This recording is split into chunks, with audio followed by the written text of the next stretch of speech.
สบายดีจ้าสบายดีพี่น้องสบายดีสุขุสุขคนครับสบายดีปลาคือยังดีแซวๆอยู่ดีนะวันนี้น้อยพันที่จูบวะสวัสดีจ้าวันนี้มาเล่นบ้านโอ้ยมึงนี่บ้านยายดอกไม้อย่างในป่านะซ้อนป่าเพิ่นหลายบ้านหน้าเพิ่นมันสมบูรณ์เนาะมีน้ำตลอดปีตลอดฝ้าอีหยังก็มีบทสุอย่างปลาปล่อยกับซ้ำสีใหญ่เพราะมันเป็นทงหน้าเลยมันเสื่อมโยงกันเบิดเพิ่นก็อ้อมทงหน้าไว้โซลาร์เซลล์4 แผง4 จุด5 จุด4 จุดหรือ3 จุดโซลาร์เซลล์แห้งๆ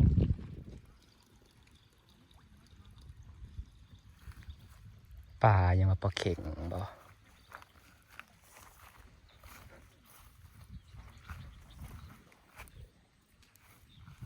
สมบูรณ์ขนาดนากำลังสีดำนาต่อ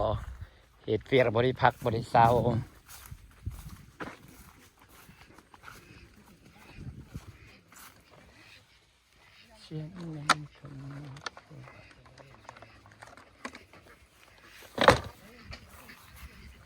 เฮ้ยปลายังดีแซวเลยเฮ้ยปลานิ่นบอกคือหลายแท้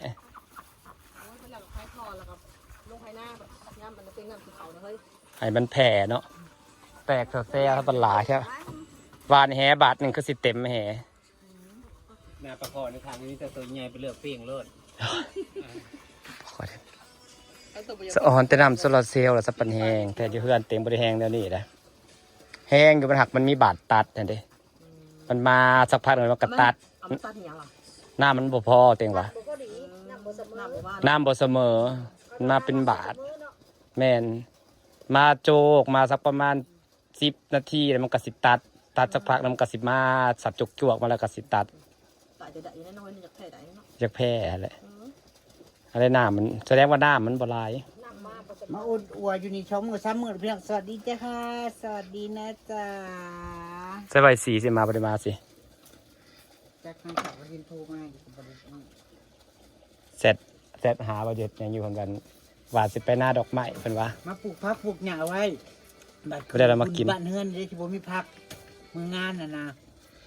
งานใดๆงานงานมารับไปแก้ววันที่เท่าไรแก้วบุญอยู่บ้านเตะกับวันที่4เลยขณะเผ็ดร่วมดาวบุญกลุ่มเข่าแต่วันบักแขกมันจ้างบอลำมาเห็ดบุญน้ำพอมันเผ็ดร่วมดาวมึงจักกันแต่ว่าที่เขาไปหยอกข้าเจ้าแต่ก่อนนั่นบุญในบุญนาจาและนาดูแต่เขาไปนั่งกินเบียร์ข้าเจ้าอยู่หลังเวทีนะเฮ้ยจำได้บ่พากันหมุนขับไปนั่งอยู่ที่นั่นเทียนกันนี่มันขึ้นเวทีนะหมอลำเหลืองคุณรู้นางอัวหมอลำขนาดเผ็ดร่วมดาวเห็นเด้มันก็ขนาดไม่ใหญ่หรอกเผ็ดร่วมดาวขนาดน้อย30 ล้านบ่แต่ก่อนเขาก็หมักมาแถวบ้านเขามาดูเนาะแต่ก่อนเนาะปีอะไรนะปีเดียวนะมาดู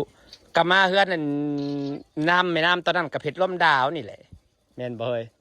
ที่เขาใส่สุดแดนเซอร์ไปเต้นก็แม่นแล้วเนาะเผ็ดร่วมดาวแต่ผมบอกเขาสิมาขนาดใหญ่ปานนั้นบ่30 ล้านอ๋อน้ำโซลาร์เซลล์เนาะแห้งแค่แห้งว่า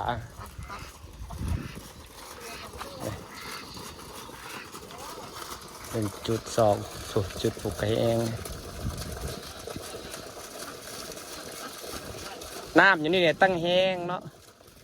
ก็ว่าเพราะนั้นน้ำอยู่เทิงกัดสมบูรณ์ตลอดอยู่ล่างมันก็ต้องมีตลอดเลยเนาะ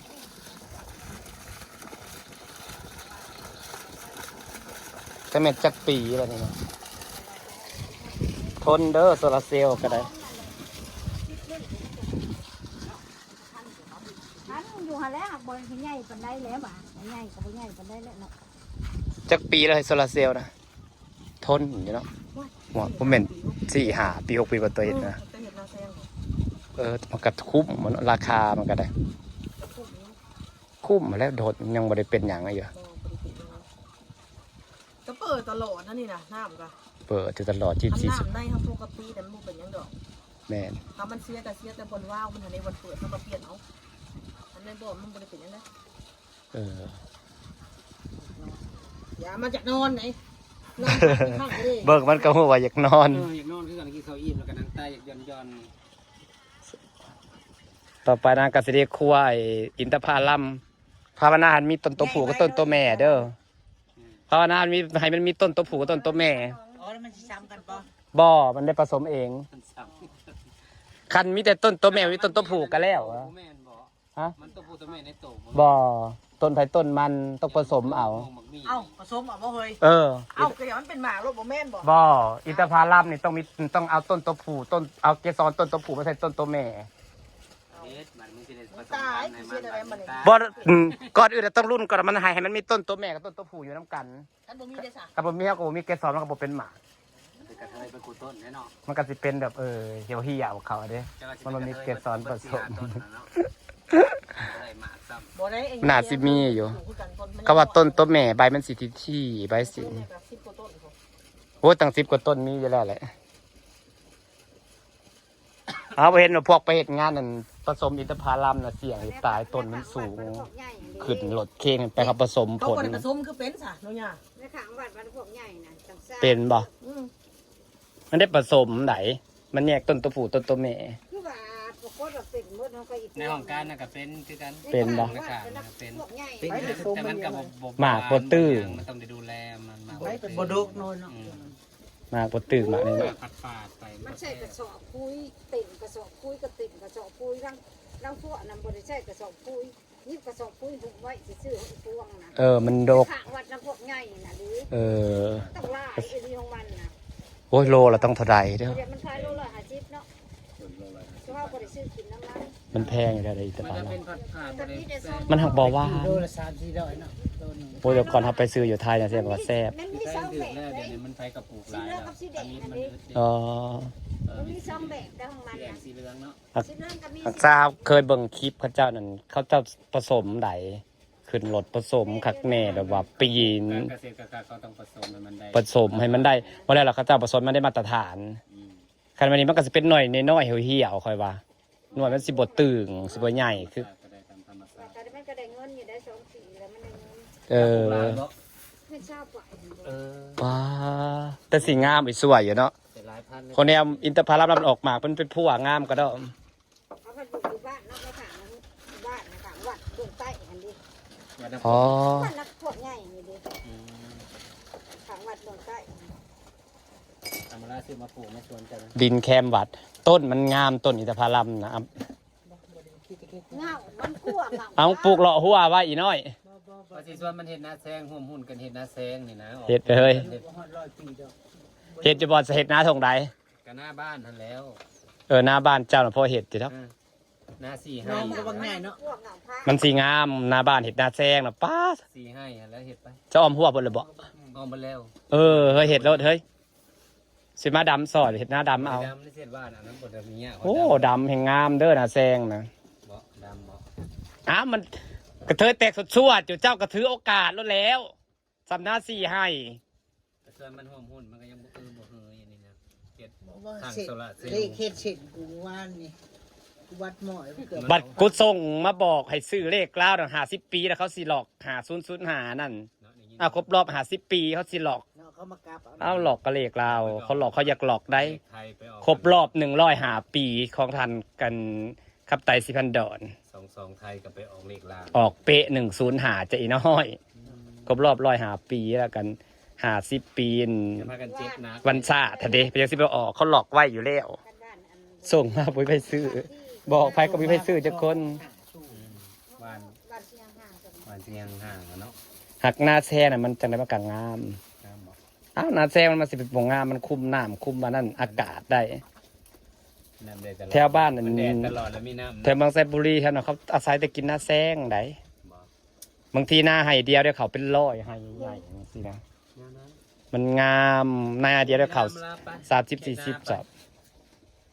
อีห่านี่ก็บ่บ่ เฮ็ดแต่น้อยจุดเท่าที่มาจะคิดหน้าอยู่ กูเห็นหน้าแต่ยามพลนี่กูก็เมื่อยแล้ว ยังมาจะกูเห็นหน้าแรงอยู่ มันแห่งหน้าหลายอยู่ อีกวิวหนึงแล้วบัดนี้เขาขึ้นกัน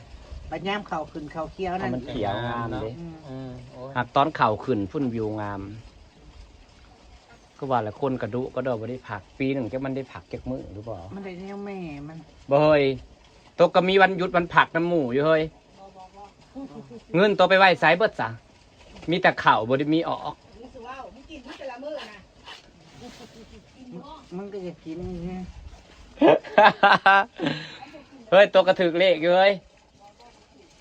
ประกาศหาแม่มา ประ จด กา เล ศ ข หาแม่ ประกาศจบเจือเด้อเฮ้ยเลขแม่นหักตีนเลขเต้าเดี๋ยวคอยเอาลงในเพจของคนทายถึงหลายๆแกเขาซื้อหรือบ่เนาะบางคนก็ทายหา0บางคนก็ทายหา2หา3เฮาทายหา3 เป็นไงมาลาลูกฟองตัวเองแล้วจะเป็นลูกลังเต่าอันแล้ว เนาะกูจะออกมา เลขมา ขนาดใต้ทูบท่านได้แล้ว เพิ่นปูซื้อไว้สู่เลขสู่หัวโทท้ายท้ายบ่ได้ซื้อตีนเลขหมักเลขมา รับไปทุกซัดเปล่าเอามา บ่เอามากับอีหยังเกาะ22อะไรอีหยัง นกกันแกก็บ่ได้เอานกแอนนกยังไม่เอาได้ มันบ่ได้เว้าออกคลิปพร้อมเนาะ อืม สองอย่างนี่ล่ะตัวอื่นน่ะเว้าออกกันเบิด ซาก็ดังฟังนะ ลาดไปอยู่88ฮูครับมันยังเหลือ12ฮูพันออกซะอยู่ใน100ฮูฮะ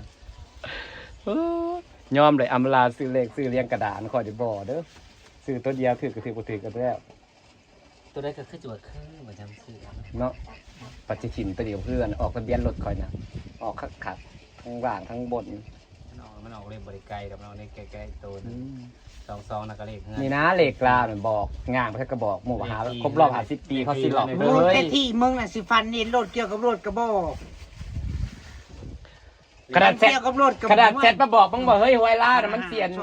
อง อันครบรอบ50 ปีเขาสิหลอกเด้อซื้อเด้อมึงยังบ่ซื้อจ้า เคยคันลอกจากหลอกหยังหลอกใบมัน เขาก็หลอกครบรอบ50 ปียังว่าเขาสิหลอกยังว่า มันมาออก 05ก็ถึงแล้วเขาก็เอากราฟเขาใส่ออกหลอก50รถมันก็บ่เป็นไปบ่ได้แหละ มาปีนแล้วนั่นเนาะ โอเคครับพี่น้องสวัสดีค่ะดังเมาหมอยกัน